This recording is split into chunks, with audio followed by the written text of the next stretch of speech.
The air in the 87th floor conference room of Nexus Capital was so thin and filtered, it felt like a manufactured product.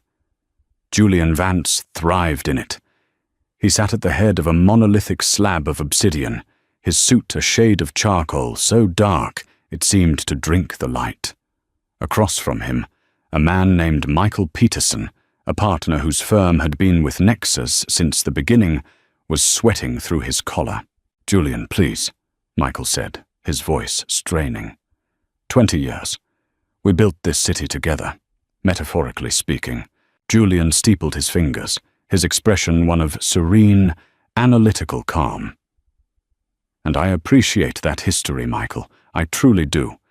But history is data, and this data indicates a depreciating asset. Your firm's Q2 returns were suboptimal.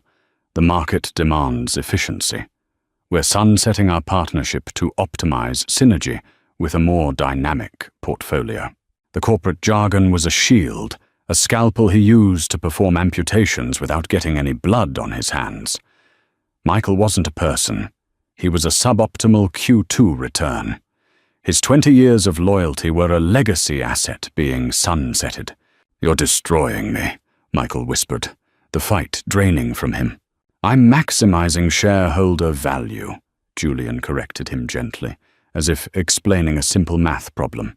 He glanced at his watch, a Patek Philippe that cost more than Michael's car. "The decision is final. My assistant will validate your parking." He left the room without a backward glance, the cold satisfaction of a problem solved settling over him. He felt nothing for Michael. Empathy was a liability in his world, a rounding error in the calculus of power. That evening, he was seated opposite Sloane Riley at a restaurant perched atop the John Hancock Center. Chicago sprawled below them, a glittering circuit board of infinite possibility. Sloane was artfully beautiful, her intelligence as sharp and polished as the diamond on her finger. A gift from him, of course. "The Tokyo deal is close," he said, swirling a deep red Cabernet in his glass. "We'll be in St. Bart's by New Year's." "Wonderful," Sloane said, her smile perfect. "Did you ever think you'd be up here, looking down on everything?" "I never thought I'd be anywhere else," he answered. And he meant it. She tilted her head, a flicker of genuine curiosity in her eyes. "What about before all this, Julian? What was it like? You never talk about your first wife." He deflected with the ease of long practice. "The past is just R&D, Sloane. Some projects get funded, others don't make it to market. The future is where the ROI is." She held his gaze for a moment longer than comfortable. She was smart enough to know it was a deflection, a neatly packaged lie. But she was also smart enough to know that the view from the 95th floor was contingent on not asking too many questions about the foundation. She let it go, turning her attention to the amuse-bouche the waiter had silently placed before them. Julian felt a familiar, hollow victory. He had it all: the power, the money, the beautiful woman who understood the unspoken rules. His life was a meticulously engineered construct, a skyscraper of glass and steel, invulnerable and empty. He was the king of a gilded cage, and until that moment, he had never once considered that the bars were of his own making. The main course arrived, a Wagyu steak that melted on the tongue, a testament to rarity and expense. Julian was regaling Sloane with an anecdote about outmaneuvering a rival hedge fund when his gaze drifted past her, scanning the room with the proprietary air of a man who felt he owned it. And then he saw her. She wasn't a guest. She was staff. She moved between tables with a practiced, weary efficiency, a heavy tray balanced on one hand. Her hair was pulled back in a simple, severe bun, wisps escaping around her temples. Her uniform, a simple black shirt and apron, was neat but undeniably worn. He saw her shoes, black, non-slip, sensible shoes that spoke of long hours on her feet. His mind took a moment to process the image, to reconcile it with his memories. The woman he remembered wore Chanel and argued about postmodern literature. The woman he remembered had a laugh that could fill a room and a fire in her eyes that challenged him, excited him. This woman looked tired. Her smile for the customers was a pale imitation, a strained mask. It was Eliza. The recognition was a physical shock, a system crash. The heavy silver fork clattered from his hand onto the pristine white plate. The sound was like a gunshot in the hushed elegance of the restaurant. The rich Cabernet suddenly tasted like ash in his mouth. The glittering city lights below blurred into a meaningless smear. Not possible. Her? Here? Sloane stopped mid-sentence. Julian? What is it? He couldn't speak. He just stared. And then he saw it. The detail that sent a fissure through the foundations of his world. Beneath the dark apron, there was a gentle, undeniable curve. A roundness at her abdomen that was not part of her slender frame. Pregnant. The word detonated in his mind, obliterating everything else. 1,000 questions, 1,000 emotions he hadn't felt in years, slammed into him at once. Shock, disbelief, a confusing spike of anger, and something else. Something ugly and deep he couldn't name. Guilt. Julian, you're scaring me. Who are you looking at? Sloane's voice was sharp now, cutting through his internal chaos. She followed his gaze. He tried to recover, to reassemble the mask of cool control. It's nothing. I just thought I recognized someone from an old firm. The lie was clumsy, pathetic. He, a man who could dismantle a company with a sentence, could barely form a coherent one. At that moment, as if feeling the weight of his stare, Eliza turned from a table she was clearing. Her eyes swept the room, and for a fraction of a second, they met his. He saw it all in that fleeting connection. A jolt of pure shock, a flash of deep, historic pain, and then, with breathtaking speed, a wall of ice.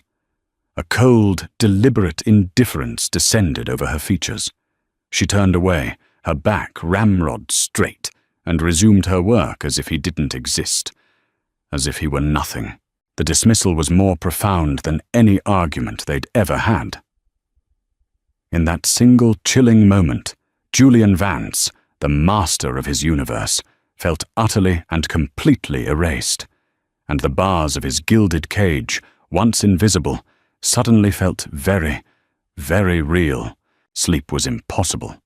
The sterile silence of his penthouse on the 76th floor of the St. Regis felt like a tomb.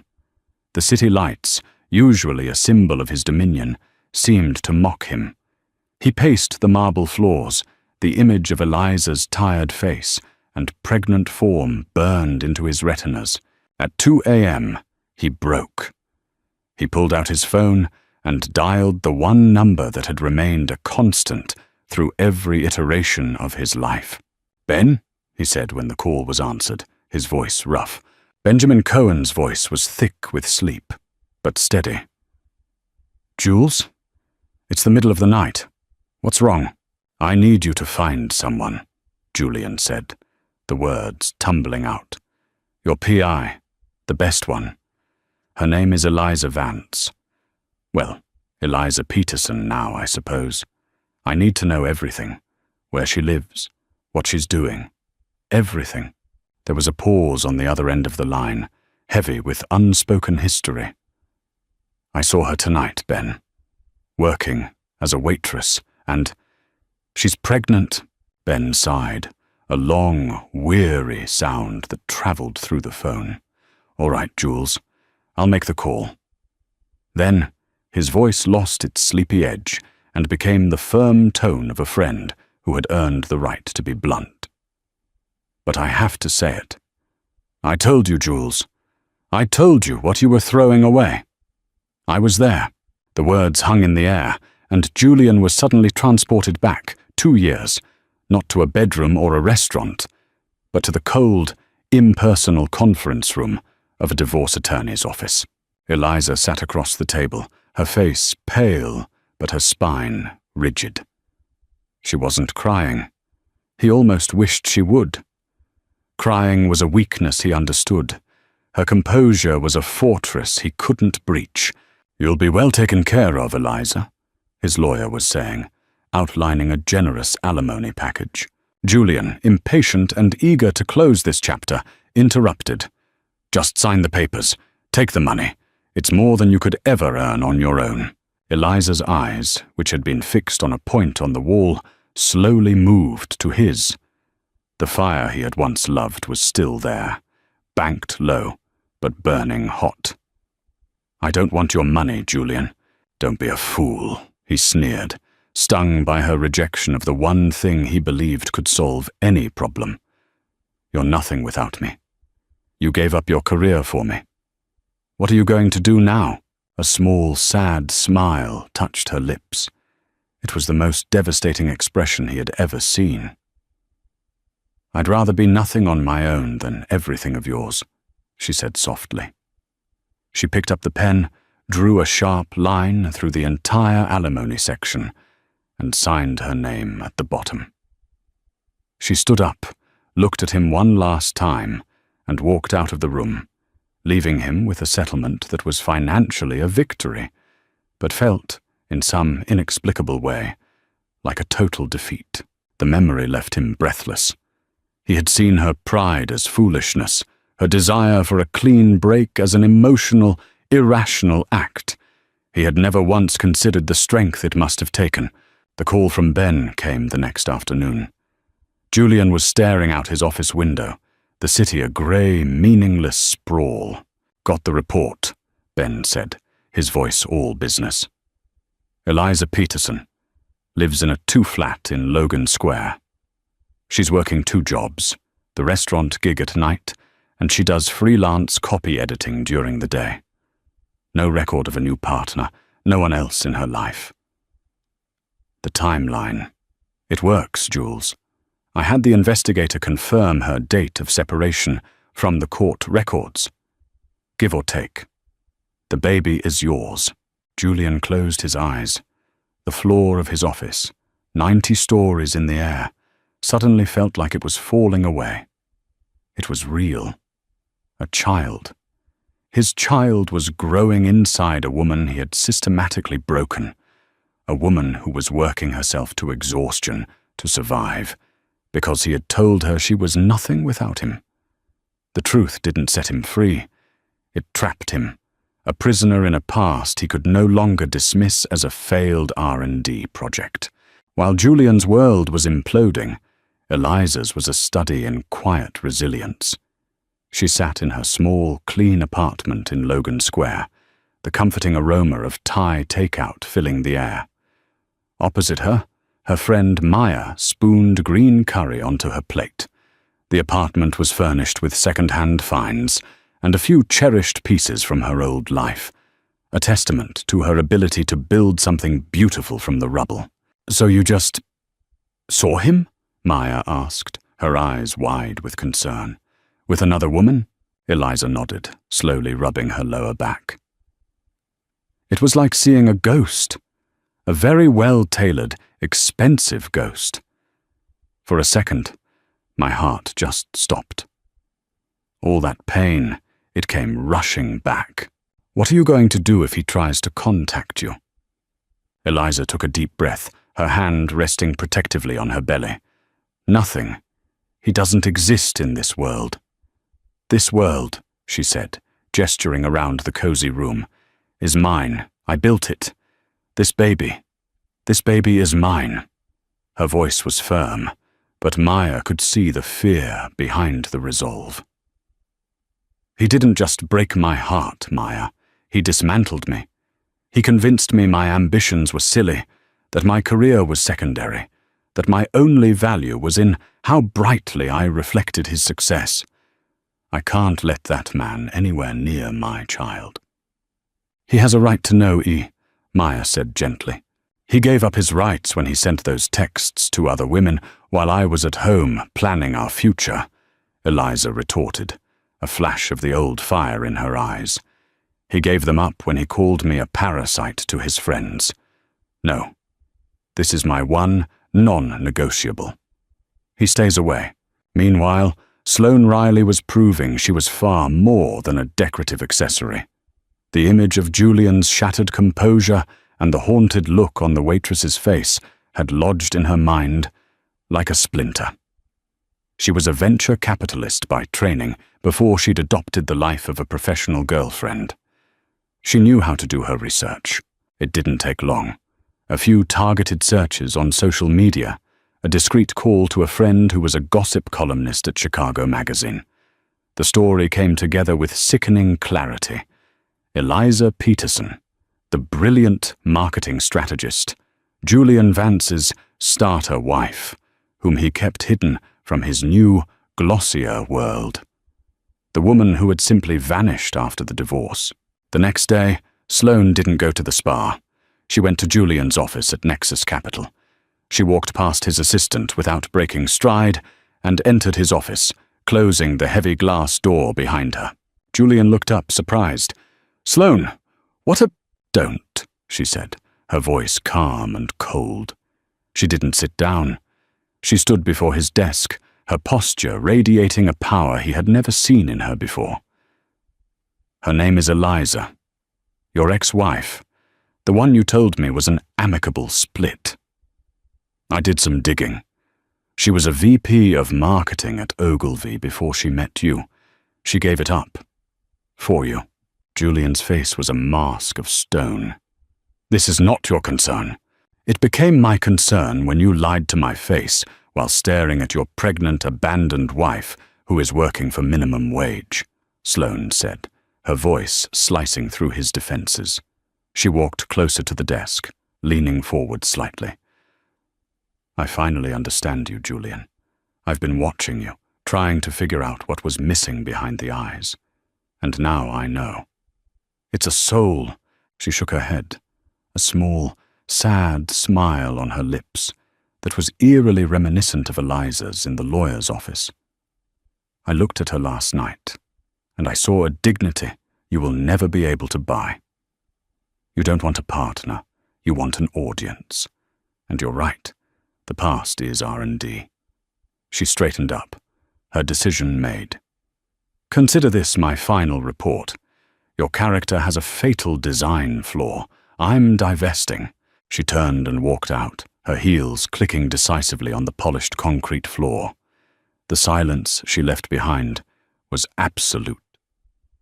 He had been left before, but he had always been the one holding the power. This was different. This wasn't a breakup.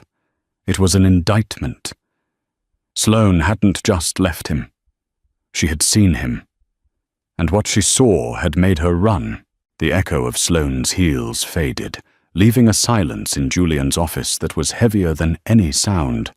He stared at the glass door she had closed so firmly, the city's skyline reflected in its surface. For the first time, the view didn't feel like a symbol of his success. It felt like a cage. He went home to his penthouse, but the space that was usually a sanctuary of minimalist perfection felt vast and hostile. The designer furniture seemed to mock him with its soulless elegance.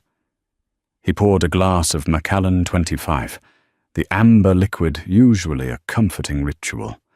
Tonight it tasted like water. He was utterly, terrifyingly alone. The next morning, the consequences began to bleed from his personal life into his professional one. He had a 7 a.m. video conference with a consortium of investors in Tokyo, a crucial final stage negotiation for a 9-figure fund. He was normally invincible in these meetings, his mind a steel trap of facts and figures. Today, his mind was a fog of Eliza's face and Sloane's parting words. "Mr. Vance," one of the investors asked through the large screen, "could you elaborate on the risk mitigation strategy for the emerging market currency fluctuations?" It was a softball question, one he could normally answer in his sleep, but his mind was blank. He saw Eliza wiping down a sticky table. He heard Sloane saying, "A fatal design flaw," he stammered. The fluctuations are, of course, a factor we've factored in." The silence from Tokyo was deafening. His second-in-command, A sharp young woman named Davis jumped in smoothly, salvaging the moment with a flurry of confident, data-driven analysis. But the damage was done. Julian Vance, the infallible titan, had faltered. The aura of invincibility had vanished. An hour later, the call came from his board chairman, a grizzled old guard financier named Arthur. "Julian, I'm hearing whispers from Tokyo. They're spooked. Said you seemed distracted. Everything all right?" The question was casual, but the underlying message was not. Get your house in order. The fortress was cracking. The one thing he could always rely on, his work, his mind, his power, was failing him. He hung up the phone, a cold dread seeping into his bones. That night, he called Ben again. He was drunk, but it wasn't a belligerent, angry drunk. It was a hollow, defeated one. "She left me, Ben," he slurred, sitting on the floor of his living room, surrounded by glass and steel and emptiness. "Sloane, she saw right through me, called me a fatal design flaw." He laughed, a short, ugly bark. "She's not wrong. Jules, I ruined it all," he continued, the words raw and unfiltered. "Eliza, I broke her. I told her she was nothing. And look at her. She's working 2 jobs, pregnant with my child, and she still has more substance than I do. I have everything, Ben, and I am nothing." There was a long silence. Ben let him sit in the wreckage of his own confession. Then his voice came, firm and clear, not with sympathy, but with a challenge. "Okay, so you're a mess. You're a selfish bastard who blew up his life. You've hit the bottom. Congratulations. Now what? Are you going to sit there and drown in expensive scotch, or are you going to do something about it?" "What can I do?" Julian whispered. "It's too late. It's only too late if you decide it is," Ben said. "But you can't fix this with money or power, Jules. This is an inside job. You need to fix yourself. I'm going to send you a number. It's my therapist, Dr. Sharma. She's tough. She doesn't buy bullshit. Call her." The line was drawn. Fix yourself, Julian, or you're going to lose everything else. And this time, there will be no one left to blame. Julian stared at the phone after Ben hung up. The number came through a moment later in a text. It felt like a lifeline and a death sentence all at once. For the first time in his life, Julian Vance was completely out of options. He had finally, truly, hit rock bottom. The office of Dr. Anya Sharma was nothing like Julian's world. It was on a quiet street in Lincoln Park, filled with warm wood, soft textiles and books.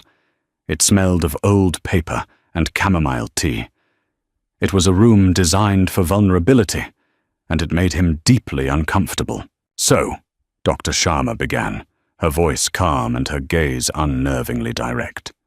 "You say your life has fallen apart. My girlfriend left me. My ex-wife, who I just discovered is pregnant with my child, hates me. My board is questioning my focus," Julian recited, as if listing quarterly losses. "I see," she said, making a note. "You use very passive language. Things are happening to you. Your life has fallen apart. Let's reframe. You made choices that led your girlfriend to leave. You behaved in a way that caused your ex-wife to distrust you." Julian bristled. "That's a bit simplistic." "Is it?" she challenged gently. "You talk about your actions as events that happened. Let's talk about them as choices you made. Tell me about a choice you made that you regret." He resisted, his mind a fortress of justifications. But she waited, her silence more powerful than any question. An image surfaced, unbidden. A dinner party, years ago. Eliza had been excitedly talking about a marketing campaign she'd designed pro bono for a local women's shelter. He remembered cutting her off, laughing to a friend. She has her little hobbies, keeps her busy. He saw the light go out of Eliza's eyes. It was a small moment, a casual cruelty. But seeing it now through this new lens, it felt monstrous. He put his head in his hands. I belittled her, he said, the admission a painful rasp. She was brilliant, and I made her feel small. It was the first crack in the armor. Leaving the session, he felt raw and exposed, but also driven by a desperate need to do something. His first instinct was to use the only tool he knew: money. He went online and ordered the most expensive, technologically advanced baby crib on the market, a snoo, complete with swaddles, white noise machine, and an app. It cost thousands. He had it delivered to Eliza's address. It was, in his mind, a gesture of provision. 2 days later, a text from Eliza appeared on his phone. It was the first time she had initiated contact. The crib is being sent back. 2 delivery men could barely get it up the stairs. It doesn't even fit in the room. This isn't a business acquisition, Julian. This is a baby. My child doesn't need your money. He needs a father. And you don't know how to be one yet. He read the text 10 times. Each word was a precise, painful cut. She was right. He had treated it like a problem to be solved with capital. He had sent an expensive, invasive object into her small, carefully constructed world without a single thought for her reality. He hadn't sent a gift. He had sent a monument to his own ignorance. He sat in his car, the text glowing on his phone screen, and realized the monumental task ahead. It wasn't about making grand gestures. It was about learning a new language, the quiet, patient, and utterly foreign language of care. And he was starting with a vocabulary of 0. After the crib incident, Julian understood he couldn't force his way back into Eliza's life. He had to earn an invitation. He waited a week, a period of agonizing self-restraint, before sending a carefully worded text. You were right. I'm sorry. I'm trying to learn. Would you be willing to meet and talk for a few minutes? In a public place? Your choice. If you say no, I'll understand. He didn't expect a reply. But the next day, his phone buzzed. Humboldt Park, the bench by the lagoon. Tomorrow at 3. Don't be late. He arrived at 2:45. The park was alive with the sounds of a Chicago summer. Children laughing, the distant rhythm of a drum circle. He felt intensely out of place in his tailored slacks and cashmere sweater. When Eliza arrived, punctual to the minute, she looked like she belonged. She wore simple maternity jeans and a soft t-shirt, her pregnancy now prominent and beautiful. She carried herself with a weary strength that made him feel small. Thank you for coming, he said, standing as she approached the bench. She didn't sit. I'm here because I need you to understand something, Julian. This isn't about us getting back together. That ship hasn't just sailed. It sank in a hurricane.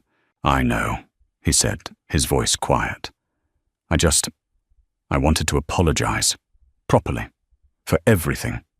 For the cheating, for the things I said, for making you feel like you had to choose between me and your own life, for not being the man you deserved. He looked her in the eyes. I was wrong. I was cruel. And I am so profoundly sorry. He expected anger or sarcasm. He didn't expect the long, contemplative silence that followed. She studied his face, searching for the familiar manipulations, the hidden agenda. I've heard your apologies before, she said finally. They were always followed by a request. What do you want? Nothing, he said, and it was the truest thing he'd said in years. I don't want anything from you. I'm in therapy. I'm trying to fix the parts of me that are broken. Not for you. For me. But I can't do that without acknowledging the damage I caused. This seemed to land differently. She finally sat on the bench. I have a doctor's appointment next week, an ultrasound. The offer was tentative, a test. If you want to, come. He felt a surge of something so overwhelming it almost knocked him over. Hope. Yes, he said, his voice thick. I'd like that very much. The following week, he found himself in the small, darkened room of an OB-GYN's office. He sat awkwardly in a chair while Eliza lay on the examination table. The technician moved a wand over her belly, and a grainy black and white image appeared on the screen. And then a sound filled the room. A rhythmic, impossibly fast thump, thump, thump, thump. The baby's heartbeat. It was the most real, most powerful sound Julian had ever heard. It cut through all his layers of cynicism and ego. He stared at the flickering image on the screen, the outline of a tiny spine, a perfectly formed head. This wasn't an abstract problem anymore. This was a person, his son, his child. Tears welled in his eyes, hot and unstoppable. They streamed down his face, and for the first time, he didn't try to hide them. He was vaguely aware of the technician saying, "Everything looks perfect, Mom." But his world had shrunk to that screen and that sound. He looked over at Eliza. She was watching him, her own eyes glistening.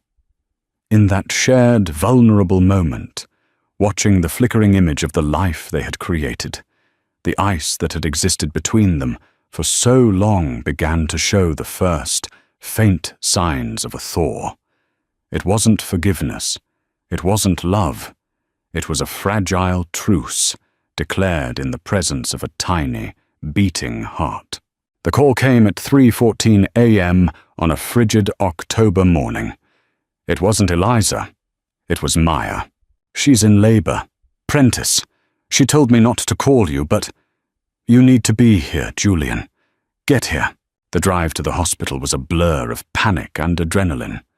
He ran through the sterile corridors of Prentice Women's Hospital, his heart pounding in his ears. He found her in a labor and delivery room, her face pale with exhaustion and pain, her hands gripping the bed rails. A nurse was calmly coaching her through a contraction. He hesitated at the door, feeling like an intruder. Eliza's eyes fluttered open and found him. She didn't smile, but she didn't tell him to leave either. It was all the invitation he needed. He went to her side. "I'm here," he whispered, his hand hovering uncertainly over hers. She uncurled her fingers, and he took her hand. Her grip was surprisingly strong. The hours that followed were a crucible.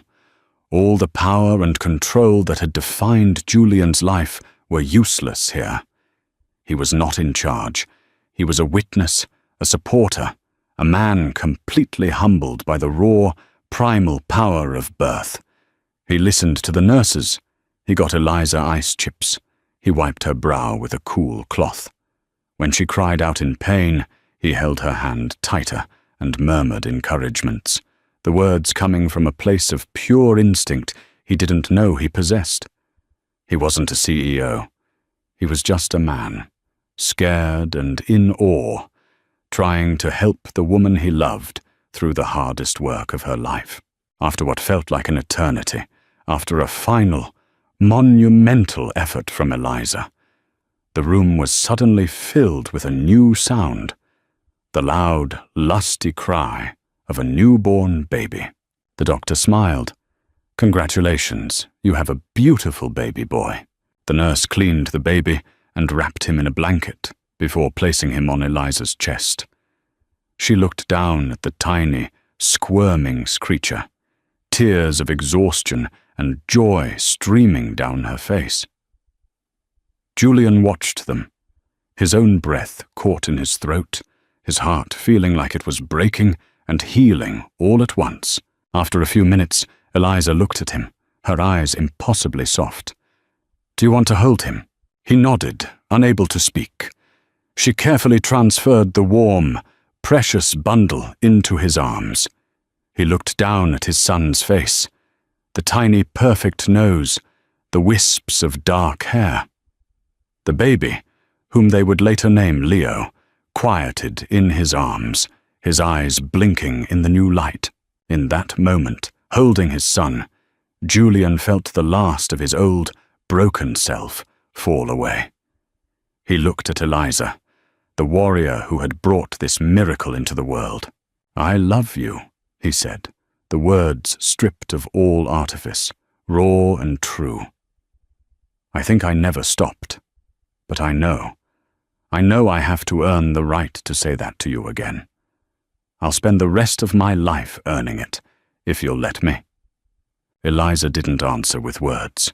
She was too tired, but she reached out a hand and rested it on his arm, next to their son. A simple, profound touch.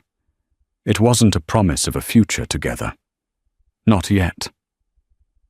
But it was the end of the war. It was the possibility of peace. The 6 months after Leo's birth were not a fairy tale. They were a messy, exhausting, and beautiful reality. Julian learned that redemption wasn't a single dramatic event in a hospital room. It was the relentless, unglamorous work of showing up, day after day. He and Eliza established a fragile co-parenting rhythm. He kept his penthouse, but spent most of his time at her Logan Square apartment. He learned to change diapers, to warm bottles at 3 a.m., to walk a colicky baby back and forth across the small living room until his own back ached. There were fights. They weren't the cruel, soul-destroying arguments of their past, but the tense, sleep-deprived squabbles of new parents. At 2 a.m. one night, Leo wouldn't stop crying. "The book I read says we should try letting him self-soothe for 5 minutes," Julian said, his voice strained with exhaustion. "He's not a data point in a book, Julian. He needs his mother," Eliza snapped back, her nerves frayed. "You don't get to just read a manual and think you know everything." The old Julian would have retaliated, would have used his intellect as a weapon. The new Julian took a deep breath. "You're right," he said softly. "I'm sorry. You know him best. What do you need me to do?" The simple act of yielding, of trusting her instincts over his research, was a bigger step than any business deal he had ever closed. Her family remained a cautious presence. Her older brother Mark, a sturdy, no-nonsense contractor, would come over and watch Julian with the undisguised suspicion of a guard dog. "You hurt her once, Vance," Mark said to him one afternoon while Julian was assembling a baby swing. "You get one shot at this. Don't blow it." Julian just nodded, swallowing his pride. "I know," he said. He deserved the scrutiny. He had to earn their trust, too. The most significant change, however, was in Eliza. As Leo began to sleep for longer stretches, a familiar spark returned to her eyes. Julian would find her on her laptop during Leo's naps, her brow furrowed in concentration. She was building something new for herself. She had launched a one-woman marketing consultancy from her dining room table, calling it Phoenix Strategy. She started with small, local clients, her brilliant mind once again engaged with the work she loved. Julian saw her passion reignited, and his first instinct was to throw money at it, offer seed funding, rent her an office. But he stopped himself, remembering the lesson of the crib. Instead of offering money, he offered time. "You have a client call at 2?" he'd say. "Great. I'll take Leo to the park for a few hours. Just text me when you're done." He would bundle Leo up and walk for miles, leaving her the space and silence she needed to rebuild the career he had once asked her to abandon. Watching her succeed on her own terms, seeing her confidence and fire return, was more fulfilling than any 9-figure deal. He wasn't just witnessing her resurrection, he was finally, humbly, helping to clear the runway for her to fly. Leo's first birthday was not held at a lavish hotel or a country club. It was celebrated in the small, grassy backyard of Eliza's 2-flat in Logan Square. The guest list was small: Maya and her husband, Eliza's brother Mark and his family, Ben and his wife, and a few neighbors.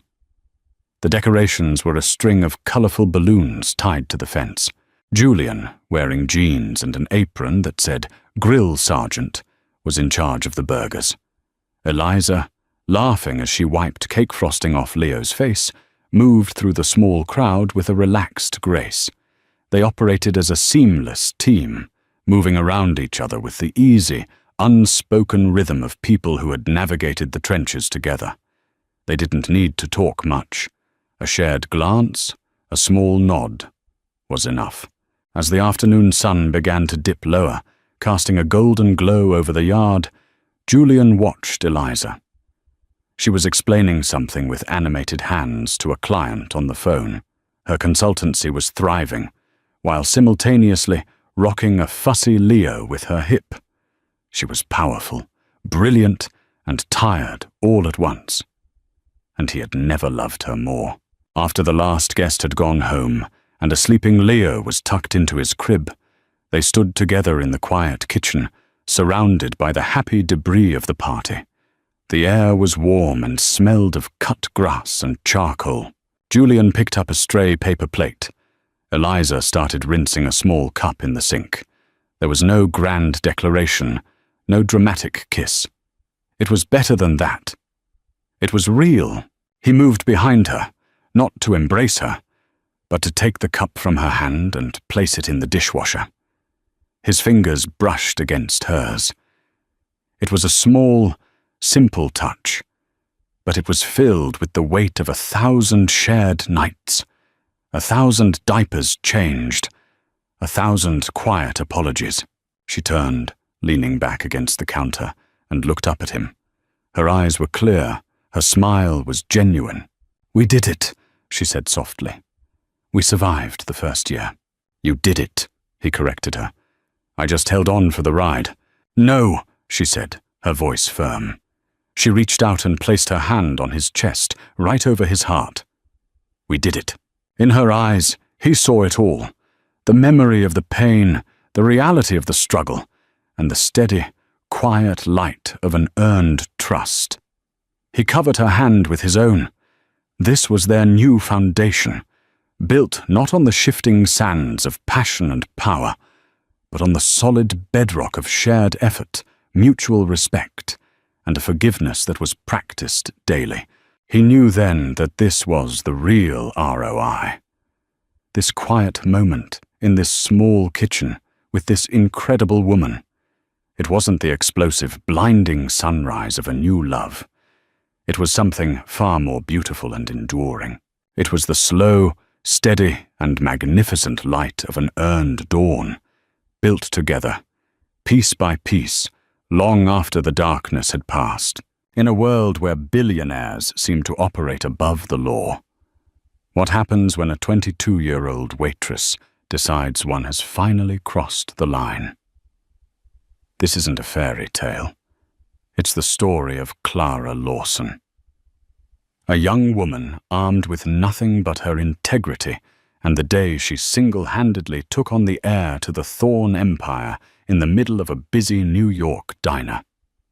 She expected to be fired, to be sued, to be crushed by the immense power she dared to challenge.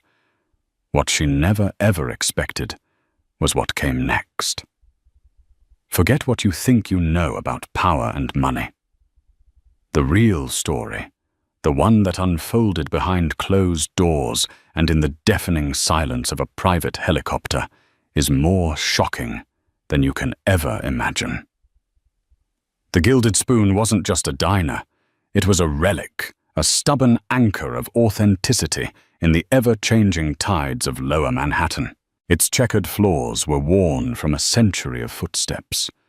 The vinyl on its booths was cracked like an old smile, and it smelled perpetually of strong coffee, sizzling bacon, and Maria's secret recipe apple pie. For Clara Lawson, it was more than a workplace. It was a sanctuary, a predictable rhythm of clattering plates and friendly chatter that stood in stark contrast to the chaotic symphony of her life outside its doors. At 22, Clara was carrying a weight far beyond her years. By day, she was a waitress, balancing orders with a grace that belied her exhaustion. By night, she was a student of architecture at Cooper Union. Her textbooks splayed across her tiny apartment, dreams of steel and glass rising from the pages.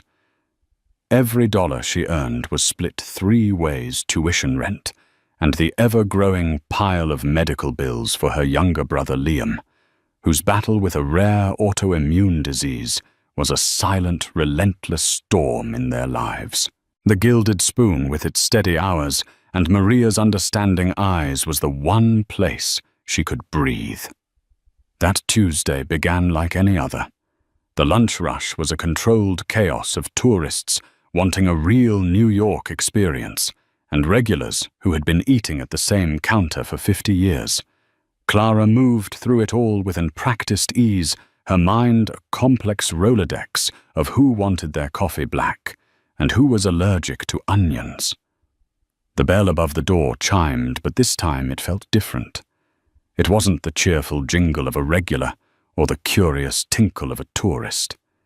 It was a sharp, demanding sound, as if the door itself had been shoved open with contempt. In walked Julian Thorne. He wasn't just a customer. He was an event. Heir to the Thorne Global Properties, as fortune a name synonymous with half the skyline of New York, Julian moved with an aura of frictionless entitlement. He was handsome in a way that seemed machine-tooled perfect teeth, a jawline that could cut glass and eyes that scanned the room, not to see people, but to assess obstacles. He was flanked by 2 sycophants, Caden and Bryce, whose own expensive clothes seemed like costumes they wore to orbit his son. The diner's comfortable hum faltered. Heads turned. Whispers rippled through the booths. A table. Now Julian snapped, not at anyone in particular, but at the air itself, expecting it to comply.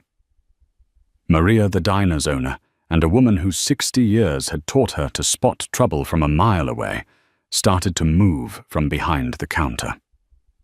But Clara, seeing the most desirable booth, was currently occupied by an elderly couple celebrating their anniversary, stepped forward.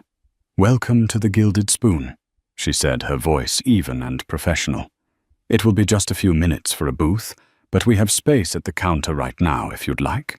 Julian's eyes landed on her, and it was like being examined under a microscope. He didn't look at her. He appraised her. A slow, dismissive scan from her worn-out sneakers to the slight fraying on her apron, lingering for a moment too long on her face and chest. "I don't do counters," he said, his voice dripping with disdain. He pointed a finger adorned with a heavy gold ring at the anniversary couple. "Get them out. I want that one."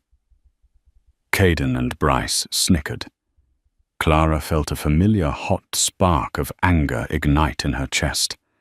It was the same anger she felt when a professor dismissed her ideas, or when an insurance agent spoke about Liam's condition in terms of costs and liabilities. "Sir, those customers were here first," she said, her tone hardening just a fraction. "As I said, it will only be a few minutes. I can get you some drinks while you wait." "Did you not hear me?" Julian took a step closer, invading her personal space. His cologne, a sharp, eye-watering scent of sandalwood and arrogance, washed over her. "I said I want that table. Your job is to make it happen. Or are you as stupid as this place looks?" From across the room, Clara saw Chloe, a younger waitress who was still in high school, watching with wide, terrified eyes. She saw Maria's hands tighten on a dish rag.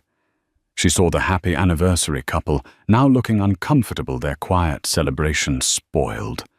This man wasn't just a customer. He was a poison, seeping into the atmosphere of the one place she felt safe. Clara took a small, deliberate step back, reclaiming her space. "My job is to serve customers, not to throw them out for you. You will have to wait like everyone else." For a moment, Julian looked genuinely stunned, as if a piece of furniture had just spoken back to him. The shock quickly curdled into rage. His face, usually a mask of bored superiority, flushed a deep red. "Do you have any idea who I am?" he hissed, his voice low and menacing.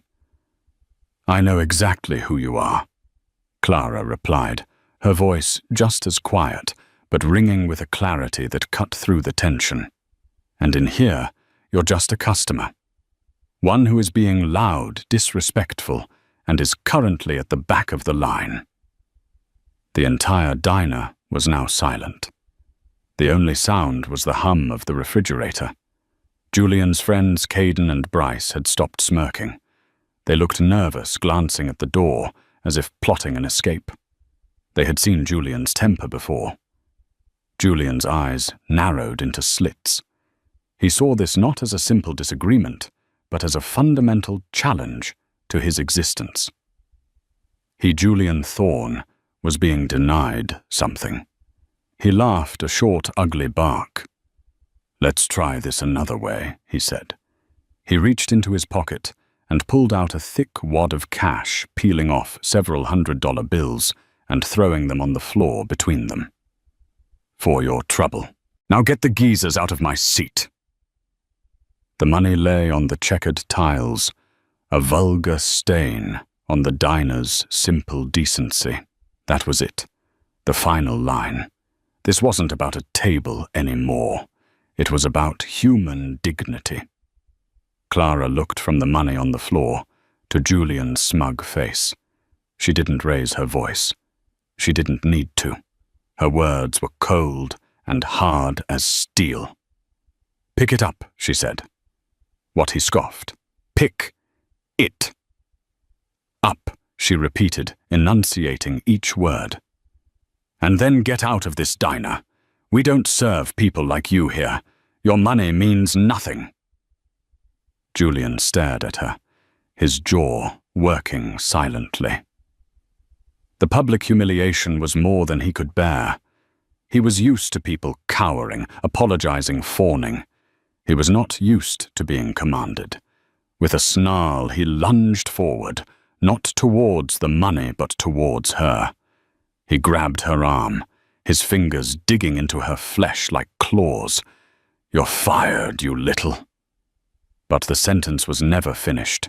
Reacting on pure instinct, born of years of protecting herself and her brother, Clara twisted her arm, with a sharp, practiced movement breaking his grip. With her other hand, she gave him a firm, decisive shove on the chest.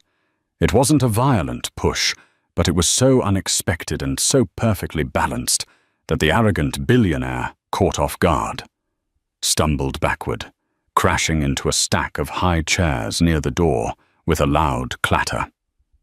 Silence. Absolute pin-drop silence. Julian Thorne lay in a heap of plastic and chrome, his $1,000 suit jacket twisted his face, a mask of pure, unadulterated fury and shock. Caden and Bryce froze, their faces pale. Clara stood tall, her arm throbbing where he had grabbed it, her heart hammering against her ribs.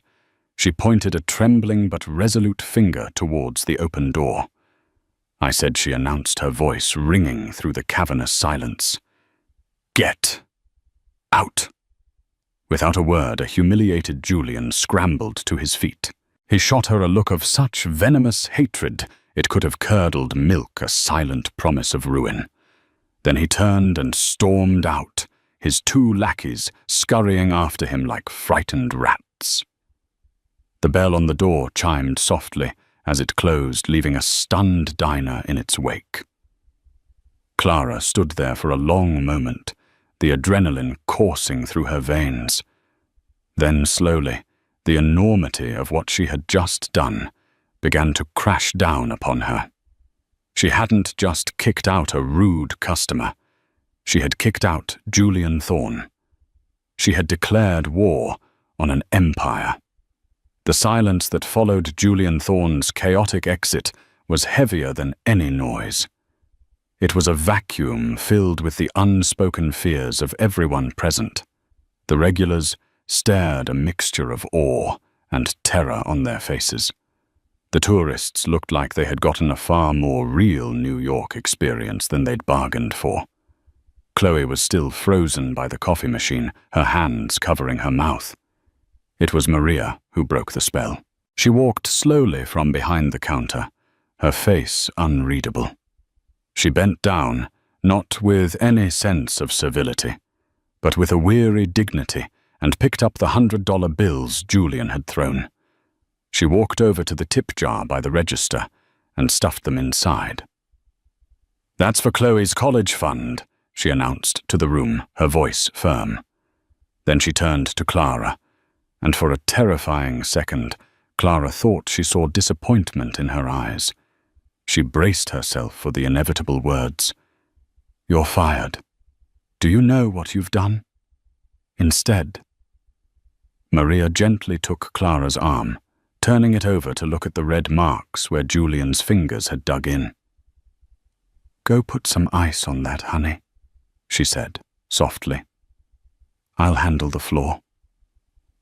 The simple act of kindness was almost Clara's undoing. The adrenaline began to recede, leaving a cold, creeping dread in its place. She retreated to the small, cluttered back office, her legs feeling like lead. She sank onto a wobbly chair, the enormity of her actions washing over her in nauseating waves. She hadn't just stood up for herself and Chloe. She had potentially signed the death warrant for the Gilded Spoon. A man like Julian Thorne didn't just get mad, he got even. He wouldn't key her car or leave a bad Yelp review. He would use the full, crushing weight of his family's fortune to obliterate whatever stood in his way. He would bury the diner in lawsuits. He would find out where she lived. He would discover her enrollment at Cooper Union and use his influence to have her expelled. And Liam. The thought of her brother, so fragile and dependent on the stability she fought so hard to provide, made her stomach clench with a visceral fear. For the next 2 hours, every time the bell on the diner door chimed, Clara flinched. She expected lawyers in sharp suits serving papers. She expected city inspectors suddenly finding a dozen violations. She expected Julian himself returning with a smug look on his face to watch the diner be shut down. The lunch rush ended. The afternoon lull settled in. Maria came into the office and sat down opposite her, placing a cup of chamomile tea on the desk. "You did the right thing," Clara Maria said, her voice leaving no room for argument. "I might have destroyed your business, Maria," Clara whispered, her voice thick with unshed tears. "He's a thorn. They don't lose." "There are things more important than a business," Maria replied, her gaze steady. "Respect, dignity. This place was built on that. If we lose it because we stood up for what's right, then so be it. We'll go down with our heads held high." Clara wanted to believe her, wanted to draw strength from her unwavering resolve, but the fear was a cold knot in her stomach. That evening on her subway ride home, she pulled out her phone and, against her better judgment, Googled Julian Thorne. The results were a sickening montage of tabloid photos, Julian on yachts with models. Julian stumbling out of exclusive clubs, Julian at charity galas, with his father, the formidable Alistair Thorne. Alistair. He was the real power. A man who had built a global empire from the ground up. He was often described in business journals as ruthless a visionary and intensely private. In every photo, he had an expression of stoic, unreadable calm. He looked like a man who could move mountains with a single phone call. He was the father of the man she had just publicly humiliated. Clara's tiny apartment felt less like a home that night, and more like a flimsy shelter about to be hit by a hurricane. She tried to study, but the words on the page blurred. The intricate designs of suspension bridges and cantilevered roofs seemed a world away. All she could see was Julian's face contorted with rage. She called her brother a nightly ritual. Liam's voice, though weak, was always a beacon. "How was your day, Clara?" he asked. "It was eventful," she said, trying to keep her voice light. "Just another day in the big city." "Did you ace that physics midterm?" he pressed. Always her biggest cheerleader. Still waiting on the grade, she lied, the guilt twisting inside her. She couldn't tell him. She couldn't add this worry to his already heavy burden. They talked for another 10 minutes about his physical therapy, about a new documentary he'd watched, about anything and everything except the storm that was gathering just over her horizon. The next day, Clara walked to the diner with a sense of impending doom. Every black car that passed seemed to slow down. Every person in a suit looked like a lawyer. She pushed open the door to the Gilded Spoon, her heart in her throat. The diner was quiet. It was the dead time between the breakfast and lunch rushes. Maria was behind the counter polishing glasses. She looked up and gave Clara a small, reassuring smile. Nothing had happened. Yet. The morning passed in a haze of tense anticipation. Clara went through the motions, refilling coffee, taking orders. But her senses were on high alert. At precisely 11:45 a.m., it happened. A car pulled up outside. But it wasn't a flashy sports car like Julian's. It was a long, impossibly black Mercedes-Maybach S680, a vehicle that whispered wealth rather than screamed it. The tinted windows were so dark, they looked like polished obsidian. A chauffeur in a grey suit got out, opened the rear door, and stood at attention. Out stepped a man who could only be Alistair Thorne. He was older than in the photos, perhaps, in his late 60s, with a mane of silver hair swept back from a high forehead. He wore a perfectly tailored charcoal suit that cost more than a year of Clara's tuition. But it wasn't his clothes or his car that commanded attention. It was his presence. He had an aura of stillness, of immense, condensed power. Where Julian was a raging fire, his father was the cold, silent weight of a glacier.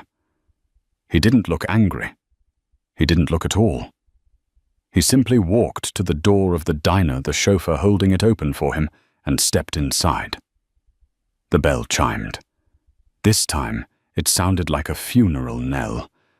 Maria's hand, which was polishing a glass, froze mid-wipe. Chloe, who was setting tables, dropped a fork with a loud clatter. Clara, standing by the register, felt the blood drain from her face. The hurricane had arrived. Alistair Thorne's gaze swept the room, once taking in every detail of the worn-out diner. His eyes weren't disdainful like his son's. They were analytical, as if he were assessing a potential acquisition. Finally, his eyes, the color of cold steel, landed on Clara.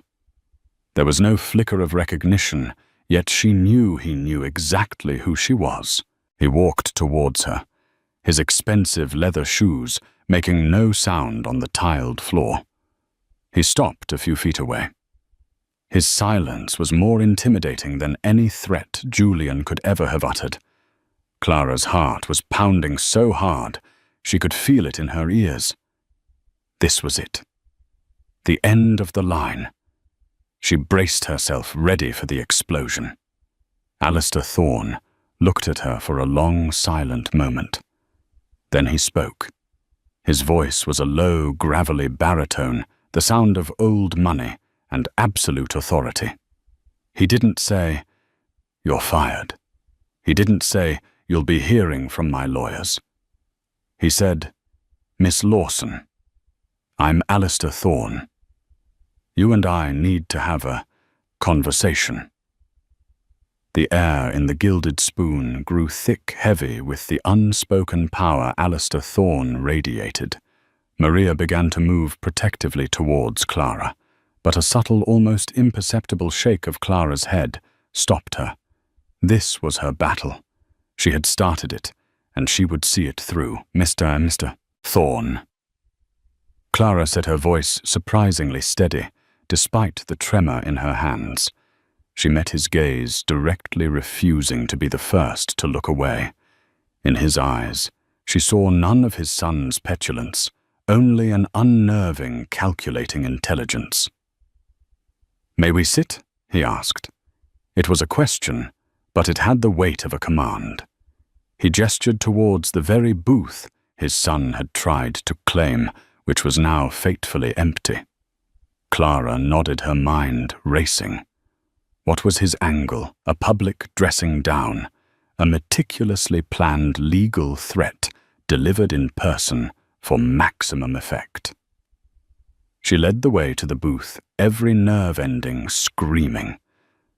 Sliding onto the worn vinyl opposite a man whose net worth could probably buy the entire city block, felt surreal. Alistair Thorne sat placing his hands, palms down, on the Formica tabletop. They were strong, clean hands that had clearly never washed a dish, but had undoubtedly signed deals that shaped skylines. He didn't seem to notice the small crack in the table or the faint stickiness from a long-gone syrup spill. He was entirely focused on her. "Maria," he called out, his voice calm but resonant. "Could we have 2 black coffees, please?" Maria, ever the professional, simply nodded and went to prepare them. The act of ordering coffee, so mundane and normal, was disorienting. It was a power play, Clara realized. He was establishing control, turning this into his meeting in his time. He waited until Maria had delivered the coffees and retreated to a safe distance before he spoke again. "I was given a rather colorful account of an incident that took place here yesterday." He began, his voice even. "My son Julian seems to be under the impression that he was grievously wronged." Clara gripped her mug, the heat a small, grounding comfort. "Your son was harassing my staff and treating other customers with contempt. When I asked him to leave, he refused and became aggressive." She decided against mentioning that he had grabbed her. Let him bring it up. She wouldn't sound like she was making excuses. Alistair took a slow sip of his coffee. He seemed to genuinely consider her words. "My son has a misplaced sense of his own importance, a symptom of a life lived without friction. He believes the Thorne name is a key that opens all doors. He has yet to learn that some doors, the ones worth opening, require a key of character." This was not what Clara expected. She had prepared for threats, for anger, for dismissal, not philosophy. He threw money on the floor and demanded I kick out an elderly couple for him, Clara stated, keeping her tone factual. "That's not a lack of friction, Mr. Thorne. That's a lack of basic human decency." A flicker of something, was it? Disappointment, respect passed through Alistair's steely eyes. "Indeed," he said, nodding slowly. "Decency, an undervalued asset in today's market." He leaned forward slightly, his gaze intensifying. "Tell me, Miss Lawson, why did you do it? And don't give me a simple answer. I am not a simple man." The question hung in the air. He wasn't asking about the shove. He was asking about the entire sequence. The refusal, the confrontation, the defiance. He was probing her motives, looking for the bedrock beneath her actions. Clara thought for a moment, gathering her thoughts. She thought of Liam, of the quiet dignity of her regulars, of Maria's unwavering support. "Because this place," she said, gesturing to the diner around them, "matters. Maybe not to people like you or your son, but it matters. It's a community. People feel safe here. respected. Your son walked in and tried to shatter that with his money and his name. He tried to make Chloe, a 17-year-old girl, saving for community college, feel worthless. He tried to make the Hendersons feel like their anniversary was an inconvenience. He wasn't just being a jerk, Mr. Thorne. He was trying to prove that his power meant their dignity was worthless. She took a deep breath, the words pouring out now. I didn't do it because I'm brave or reckless. I did it because if you let someone like that chip away at the decency of a place, it rots from the inside out. And I won't let this place rot. Not for any price. Alistair Thorne was silent for a full minute. He stared into his coffee cup as if the secrets of the universe were swirling in the black liquid. Clara's heart hammered.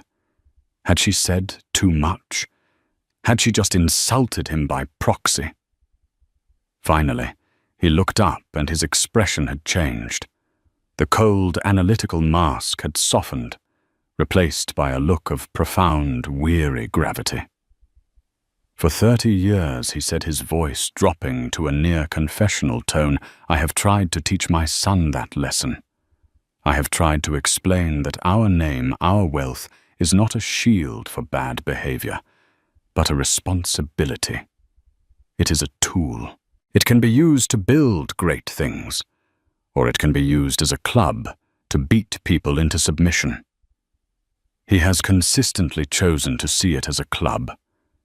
He sighed a sound that seemed to come from the very depths of his soul. I have failed. My son is a disappointment. He has a brilliant mind for numbers and acquisitions, but the foundation is cracked. He lacks a moral framework. He paused, then looked directly at Clara. You, Miss Lawson, possess that framework. You have a foundation of solid bedrock. I saw it on the security footage. Clara froze. Security footage? Of course, Alistair said, as if it were the most obvious thing in the world. My security chief had the footage from this diner's camera within an hour of the incident. I saw the entire thing. The condescension. The money on the floor. I saw him grab your arm.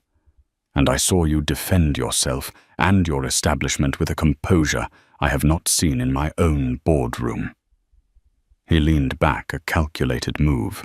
The interrogation was over. The proposition was about to begin. I did not come here to apologize for my son, Miss Lawson. An apology from me would be meaningless. And I did not come here to threaten you. That would be beneath me. I came here with an offer. Clara's mind braced for it. A check. A non-disclosure agreement with a hefty payout to make this all go away. I am flying to check on a new construction project upstate this afternoon, he said. A complex cantilevered design for a new corporate retreat. I'm told you are a student of architecture at Cooper Union. Clara's breath caught in her throat. How did he know that? Of course. A man like him could find out her blood type in 5 minutes if he wanted to. The helicopter leaves from the West 30th Street heliport in 1 hour. He continued, ignoring her shock. I want you to come with me. I want to show you the project. I want you to look at the plans. And I want to continue this conversation where we won't be interrupted. Clara was speechless. It was the most bizarre, unexpected twist she could have possibly imagined. A helicopter ride to see an architectural project. Was this a bribe, a threat disguised as a reward? A test? Why, she finally managed to ask her voice, a hoarse whisper. Alistair Thorne stood up, placing a crisp new $100 bill on the table, enough to cover 2 coffees 1,000 times over. Because Miss Lawson, he said, his steel grey eyes locking onto hers. People with foundations as strong as yours are a rare and valuable commodity. I want to understand what you're built from. The helicopter leaves in 1 hour. A car is waiting for you outside." He turned and walked out of the diner, leaving Clara in the booth, her mind reeling the scent of expensive cologne and the impossible weight of his offer hanging in the air. She had an hour to make a choice that she knew with absolute certainty would change her life forever. The 60 minutes Alistair Thorne had given her felt like both an eternity and a split second. Clara's mind was a maelstrom of conflicting thoughts. One voice, the voice of caution and fear, screamed that this was a trap, a powerful, angry billionaire luring her to a secluded location. It was the plot of a thriller, not a real-life opportunity. He could be planning anything to intimidate her, to threaten her family, in a place where no one could hear her scream to force her into signing a document that would ruin her. But another voice, the voice of her ambition, the one that had pushed her to apply to Cooper Union against all odds, whispered that this was the chance of a lifetime. Alistair Thorne wasn't just a billionaire. He was a master builder. Thorne Global Properties was at the apex of architectural innovation. To see a project of that magnitude, to speak with the man who commissioned it, it was an opportunity that most architecture students could only dream of. It was a glimpse into the world she was fighting so desperately to enter. Her eyes fell on Maria, who was watching her with a worried expression. "What do you think?" Clara asked, her voice barely audible. Maria wiped her hands on her apron. "I think men like that don't make offers without a reason. He's not interested in your opinion on architecture, honey. He's interested in you. The question is why. Be careful. A lion may praise a sheep, but it's still a lion." Maria's words were wise, but they also held a challenge. Clara had never been a sheep. She looked at her reflection in the dark coffee. She saw a tired waitress in a cheap uniform, but inside she was the architect of her own life. She had to be. For Liam. With a deep breath, she stood up. "I have to go." She ran to the back, shrugging off her apron and grabbing her worn backpack, the one that held her sketchbook and pencils. It felt like a shield. She was no longer just a waitress. She was an architecture student. She was going to meet him on her terms. The black Maybach was still idling at the curb, a silent, imposing beast. The chauffeur, a man with the impassive face of a bodyguard, opened the door for her, without a word. The interior was like a private jet, plush leather-polished wood, and a silence so profound it felt like being in a different dimension from the noisy street outside.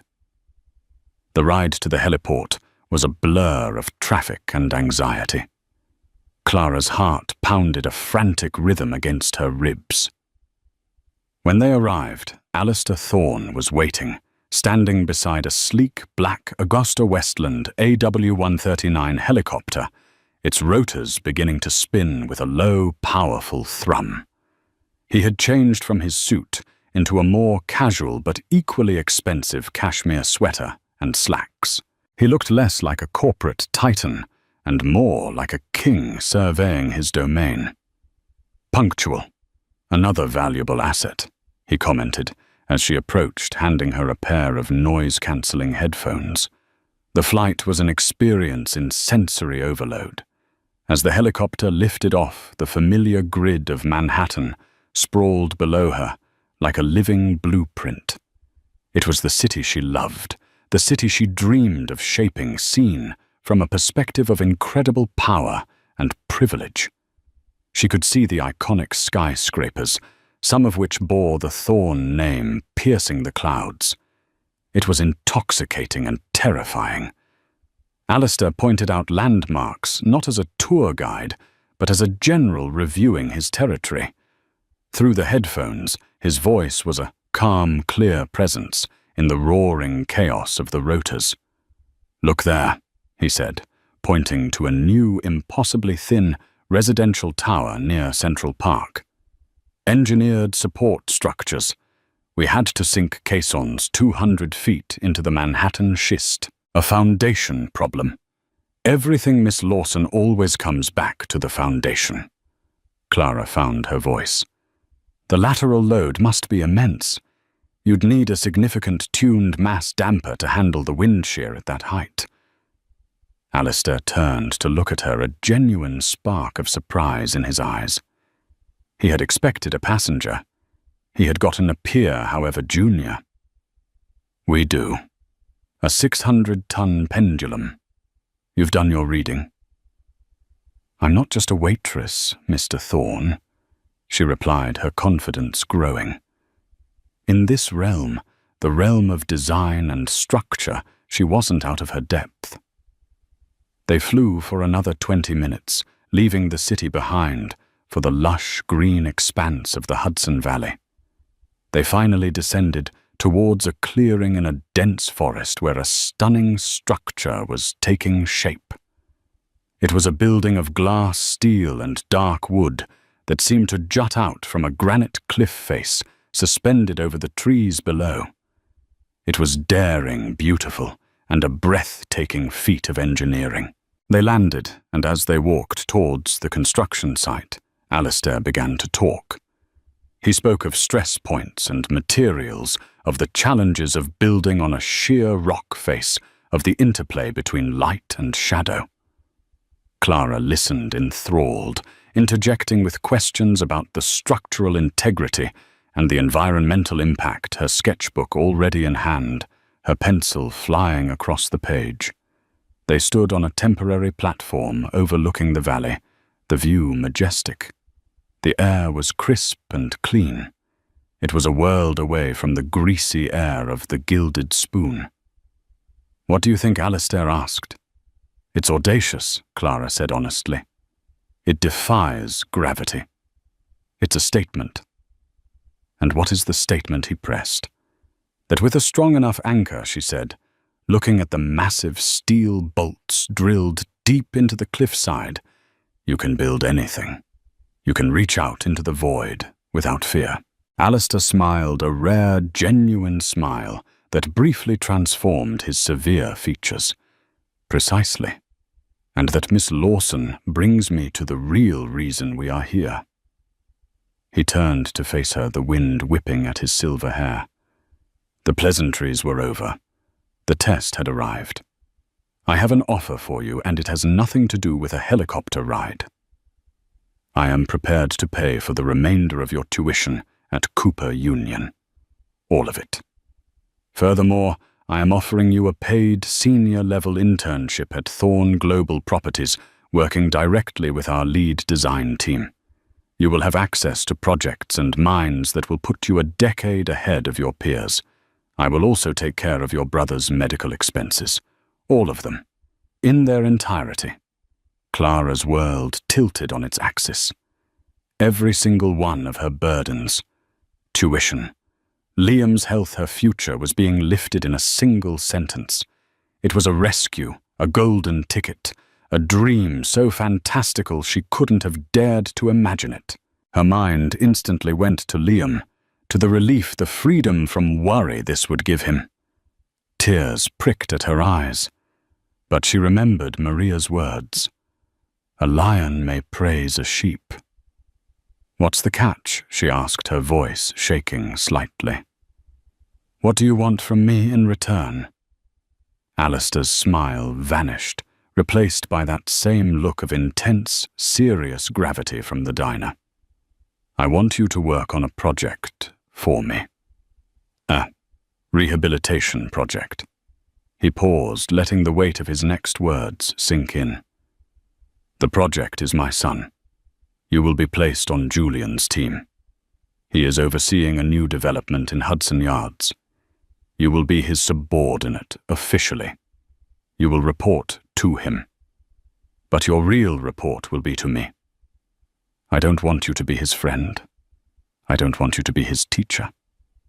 I want you to be exactly what you were in that diner, an unmovable object. A standard of integrity he cannot bully, he cannot buy, and he cannot break. He took a step closer.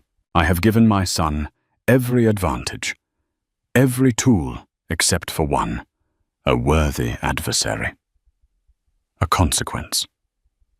I believe that forcing him to work alongside someone who has already stood up to him, someone who owes her position not to him, but to me, someone who embodies the character he so desperately lacks. It might be the only chance he has left to build a foundation of his own.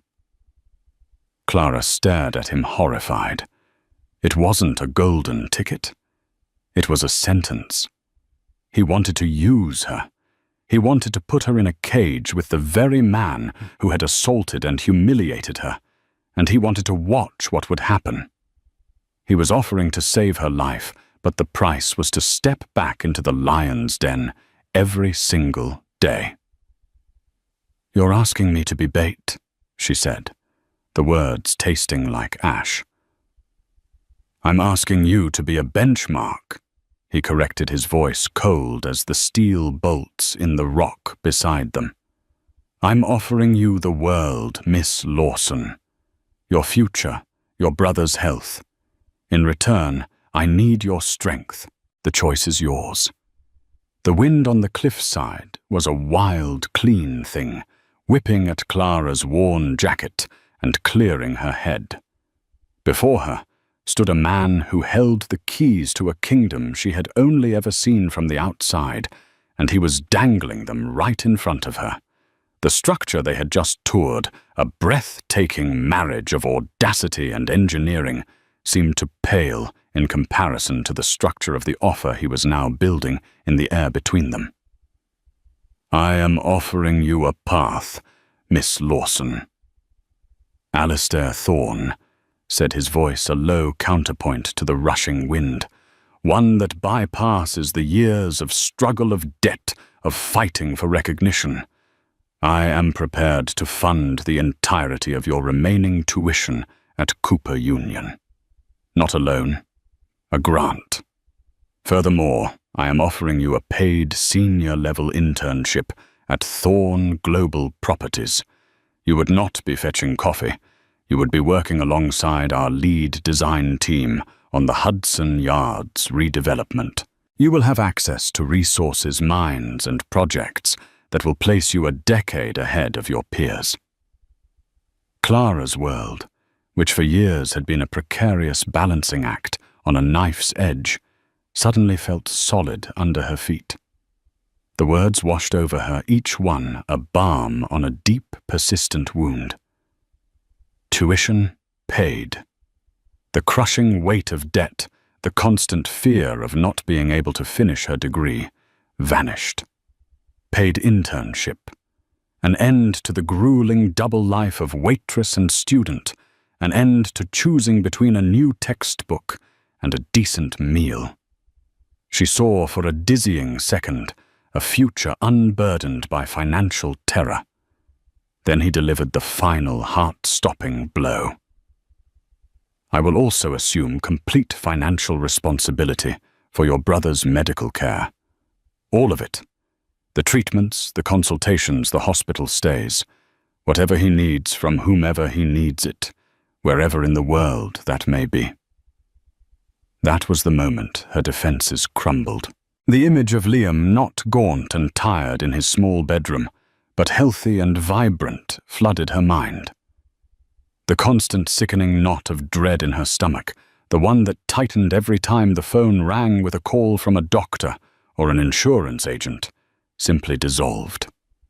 Tears, hot and immediate, sprang to her eyes. It was a rescue. A miracle delivered by this cold, calculating man. It was too good to be true.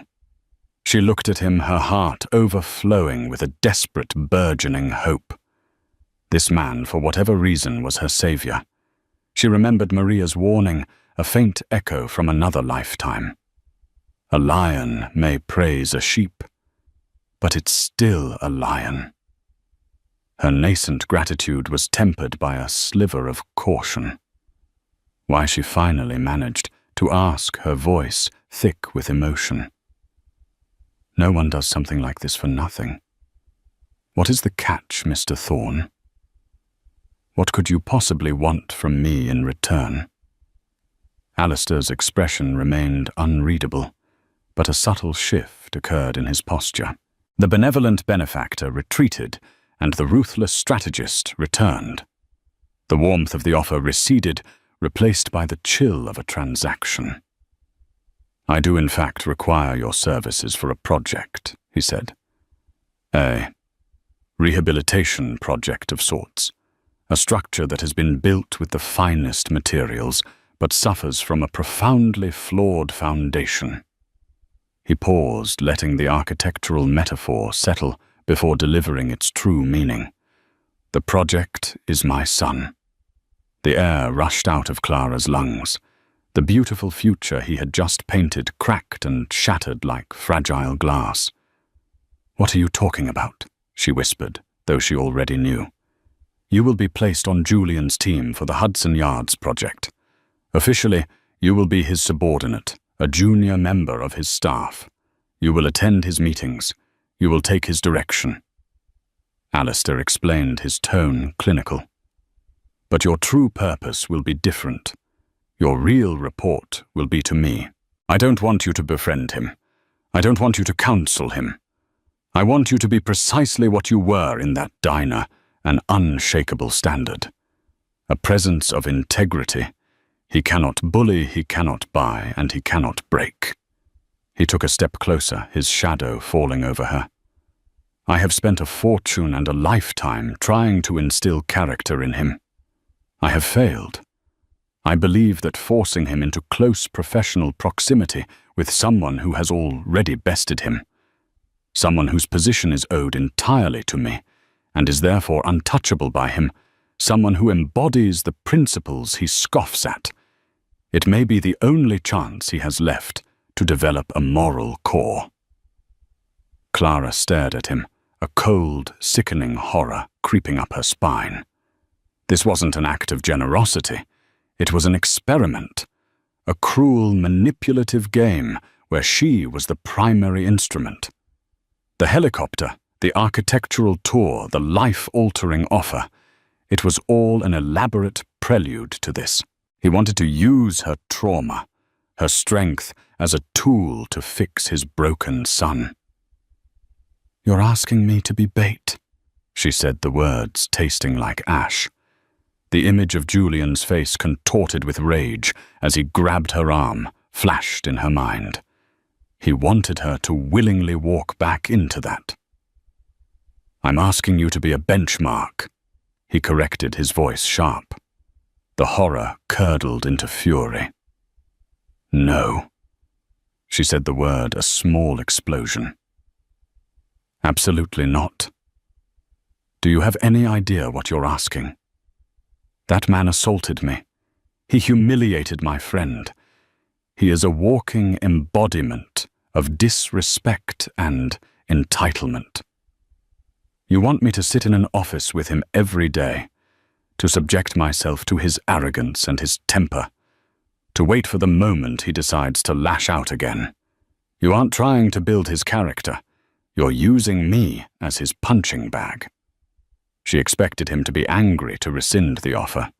Instead, he simply watched her, his expression one of detached analysis. Your reaction is precisely why you are the ideal candidate, he said calmly. You see him for exactly what he is. You are not intimidated. I am not a lab rat. Mr. Thorne, Clara shot back, her voice rising. And my life, my brother's life, is not a pawn in your twisted family drama. The answer is no. She turned, ready to walk away, to find her own way back to the city, to her old life of struggle, which suddenly seemed infinitely preferable to this gilded cage. Systemic lupus erythematosus. Alistair said, his voice stopping her dead in her tracks. Your brother's specific diagnosis, it's particularly aggressive. The current regimen of corticosteroids is managing the symptoms but causing long-term damage to his bones and organs. Your insurance provider, Aetna, has twice denied the claim for the experimental immunosuppressant therapy at the Mayo Clinic in Rochester. The therapy via Lumab has shown a 70% success rate in clinical trials for patients with his specific genetic markers. The out-of-pocket cost for the first year of treatment is approximately $580,000. Clara slowly turned back to face him, the fury drained out of her replaced by an icy dread. He hadn't just done a background check. He had done a complete dissection of her life's most vulnerable point. He knew the name of the drug. He knew the clinic. He had laid her soul bare on a spreadsheet. It was the single most violating act she had ever experienced. I had my office make inquiries this morning. He continued, his tone relentlessly impassive. Without that treatment, his prognosis is managed decline. With it, he has a significant chance at a full and lasting remission. A normal life. He paused, delivering the final crushing blow. The choice of whether he receives that treatment is now yours. It wasn't an offer. It was a hostage negotiation, and her brother was the hostage. The fight went out of her, leaving a hollow space filled with despair. He had her. He had cornered her so completely that every path of refusal led to a cliff's edge of guilt she could never survive. To deny Liam this chance for the sake of her own pride was unthinkable. She had always been his protector. She would not fail him now. She stood there for a long moment, the wind whipping around her, the silence stretching. In that silence, something inside her shifted. The despair began to burn away, forged by the heat of her anger, into something hard and resilient. Steel. If she was being forced into this game, she would not play it as a pawn. She would rewrite the rules. She lifted her chin, her eyes now dry and fierce, meeting his. "If I agree to this," she said, her voice low and controlled, "it will be on my terms, not yours." Alistair raised a single silver eyebrow, a flicker of genuine curiosity in his eyes. "I'm listening." First, she began ticking the point off on her finger, as if she were outlining a blueprint. "I am an architect in training, not a spy. My reports to you will be delivered weekly via email and will pertain only to project milestones, professional conduct, and the integrity of the work. I will not report on his personal life. I will not be your source for gossip or emotional drama. You will get the facts, nothing more." "An efficient and professional arrangement," Alistair conceded with a nod. "Agreed." Second, my professional autonomy must be guaranteed. While I may sit below Julian on an organizational chart, I will have a direct and unimpeded line of communication to you and to the chief architect, Ms. Eleanor Vance. If your son attempts to sabotage my work, bury my designs, or professionally marginalize me, I will not be silenced by a chain of command that he controls. A wise and necessary stipulation. Granted. Third, she said, taking a breath and steadying herself for the most crucial point. And on this, there is no negotiation. The arrangement is terminated immediately if Julian Thorne resorts to any form of physical intimidation or targeted abusive harassment. The moment he crosses that line, the one he already crossed in the diner, I walk. And your commitment to my brother's lifelong medical care remains. It becomes an irrevocable trust. That part of our deal must be unconditional ironclad and drafted by a top-tier contract lawyer of my choosing whose fees you will cover. She had laid it all out. She had taken his cold, manipulative offer and forged it into a shield. She had demanded respect, autonomy, and a safety clause that put the onus of failure squarely on his son while protecting the one thing that truly mattered. Alistair Thorne was silent for a long moment, studying her. The analytical mask was gone, replaced by a look of profound, undisguised astonishment that slowly bloomed into a broad smile. Then he laughed.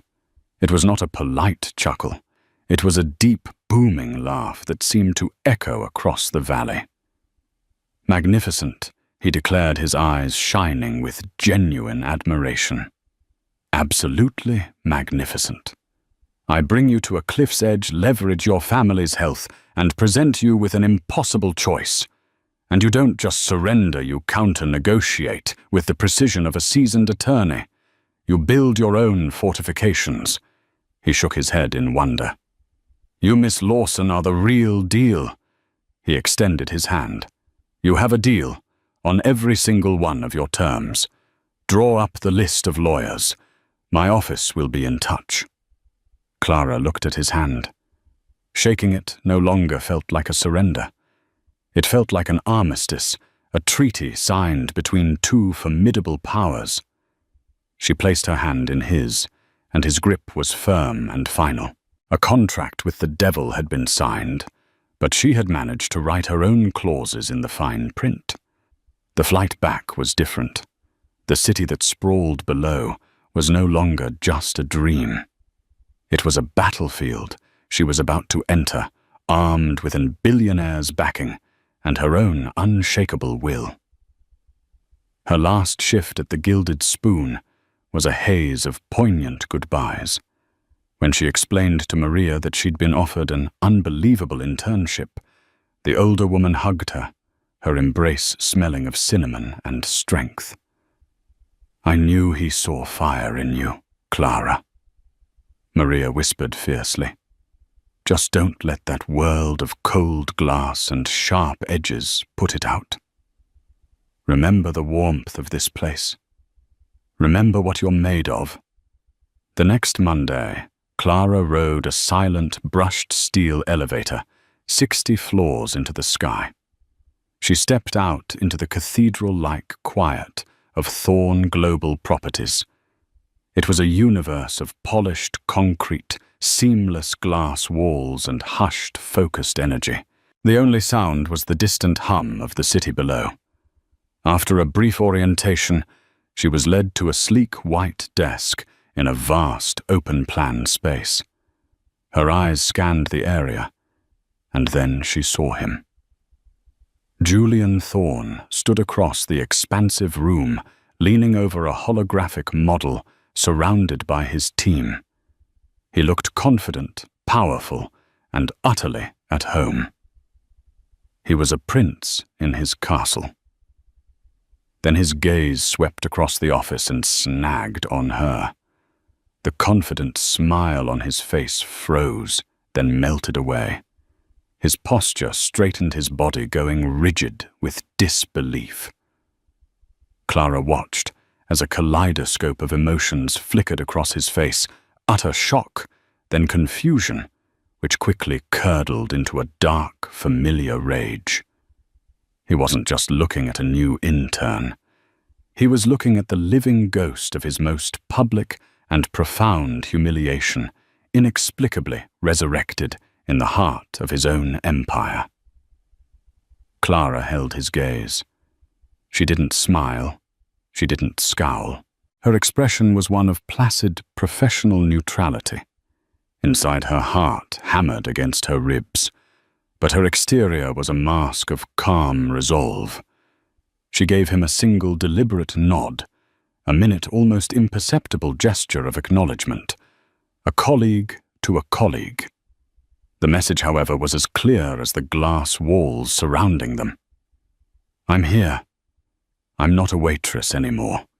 You don't control this, and I am not afraid of you.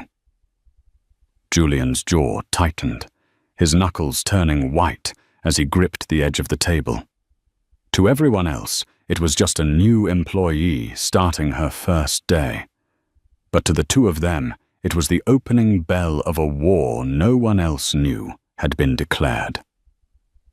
The game had changed, and Clara Lawson had just walked onto the board. Clara's story isn't just about a single act of defiance in a diner. It's about what happens next. It's a gripping reminder that true strength isn't about the power you're born with, but the character you build when you're tested. She stepped out of her world and into the lion's den, not as prey, but as a force of nature in her own right. This is where the real drama begins, a daily battle of wits and wills inside a corporate empire, with a brother's life and her own future hanging in the balance. Can integrity survive in a world of cutthroat ambition? Can a broken heir be rebuilt? Or will he try to destroy the one person who sees his cracks? If this story resonated with you, if you believe in the power of standing your ground, then please help us share it. Hit that like button. Share this video with someone who needs a story of courage, and most importantly, subscribe to the channel and turn on notifications. The next chapter of Clara's journey is one you won't want to miss.